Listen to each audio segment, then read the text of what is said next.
The Palestinian Health Ministry said it was due to chaos from tear gas fired at a crowd of people waiting for aid. And I want to give you an opportunity to address that. Well, again, that's Hamas saying that, the Gaza Ministry of Health. We do not have tear gas on our sites. We use only non-lethal methods of crowd control. Our security personnel are very highly trained, very highly skilled U.S. veterans, and more importantly, very highly intelligent.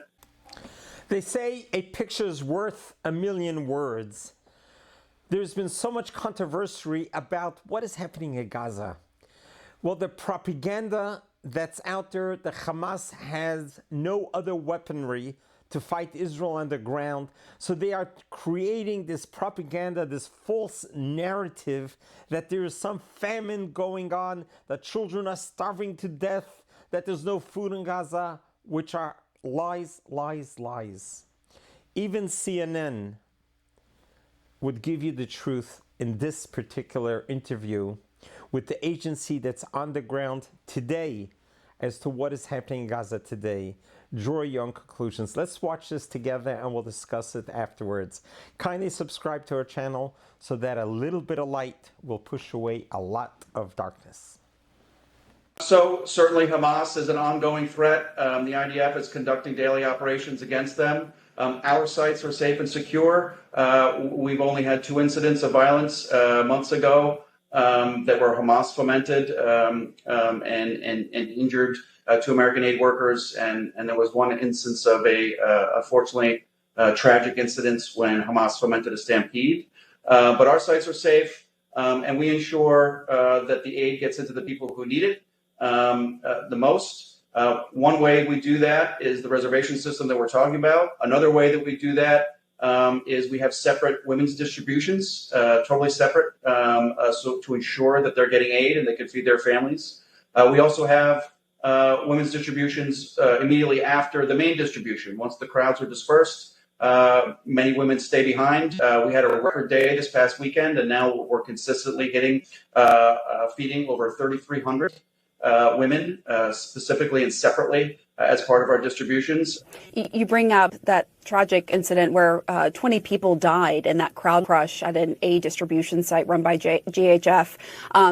You said that this was driven by Hamas. The Palestinian Health Ministry said it was due to chaos from tear gas fired at a crowd of people waiting for aid. And I want to give you an opportunity to address that.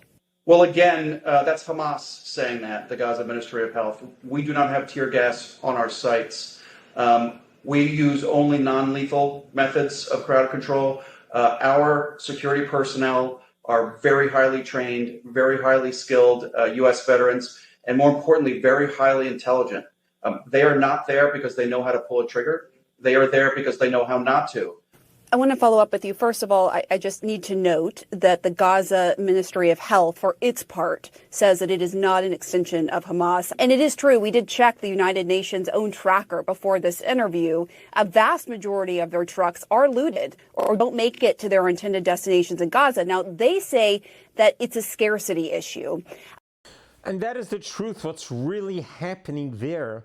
And this is the reality that we're dealing with.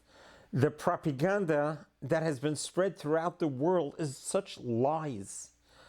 Look at the faces of the pictures that you have just seen. Did they look emaciated? Are they skeletons, starvation, famine, about to die?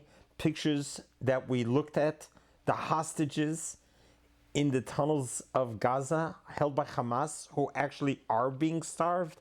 Look at those pictures and look at these pictures. The reality on the ground is that food is reaching Gaza. The Gazans are being well fed. Look at all the pictures that are being posted besides the propaganda, fake pictures of children who are suffering from other diseases and they attribute it to starvation, which is just pure lies. Even the New York Times, who so blatantly advertised the front page of a child in skeletal looking and failed to mention that this child is unfortunately suffering from a terrible disease, which ironically Israel helped this child get the clinical and medical health that it needed. This is the war that we're fighting. This whole war since October 7 has not only been a war on 7 fronts, but also a propaganda war. Have people forgotten that Jewish people have a mandate from God to be a light unto the nations?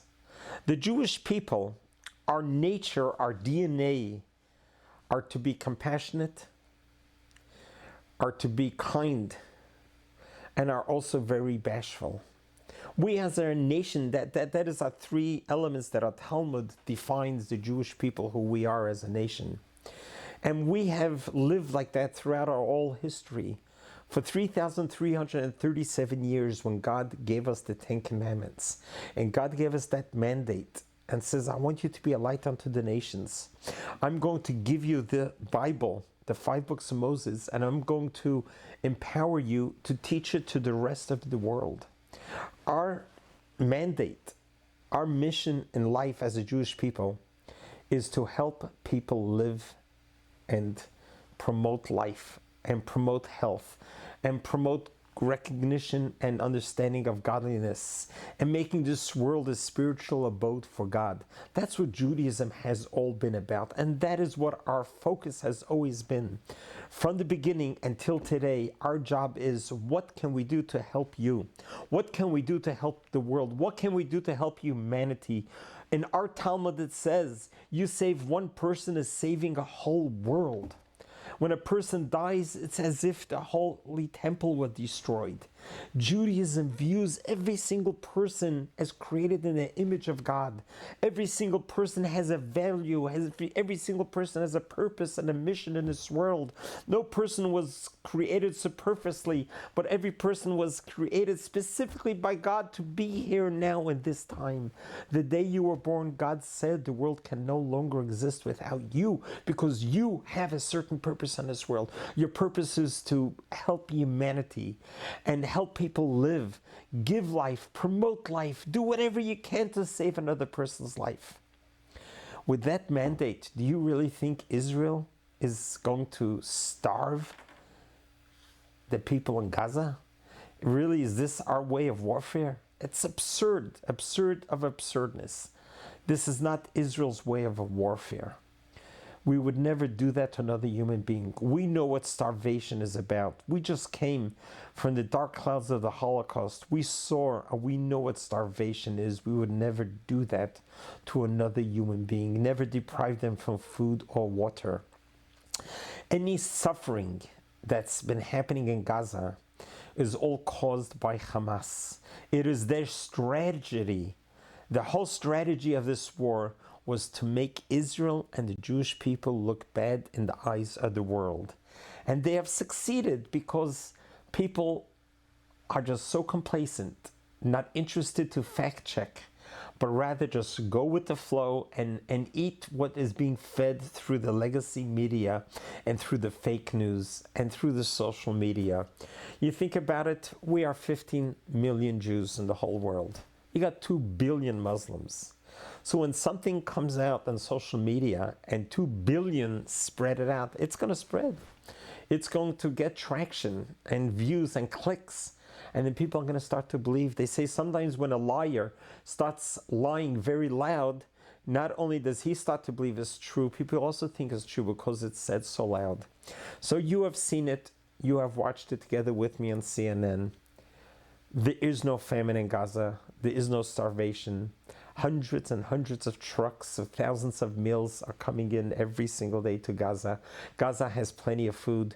The problem that Hamas is looting it, the Hamas is hijacking their food and using it for their own purposes to feed the war machine.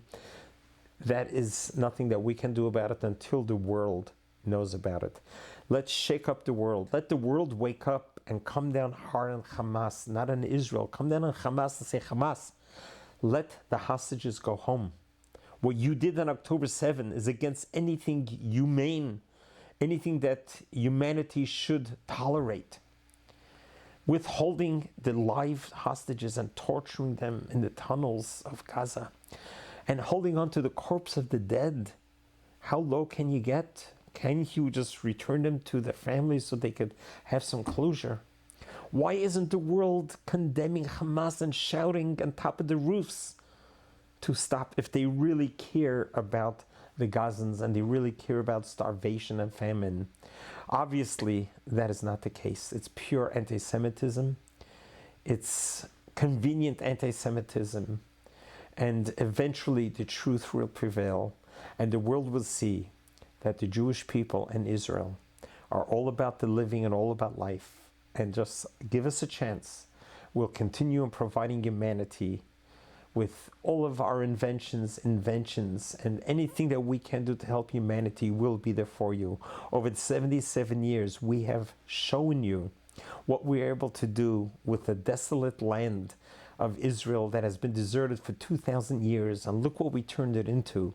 A superpower of innovation, of inventions, of accomplishments. Look how many Nobel Prize winners came out of Israel. Look how many accomplishments in all areas of agriculture, education, and food industry, medical industry, technology, travel, communication, warfare. In every single industry, Israel is on the forefront, providing you, the world, no matter of race, color, and religion. We're willing to share with you.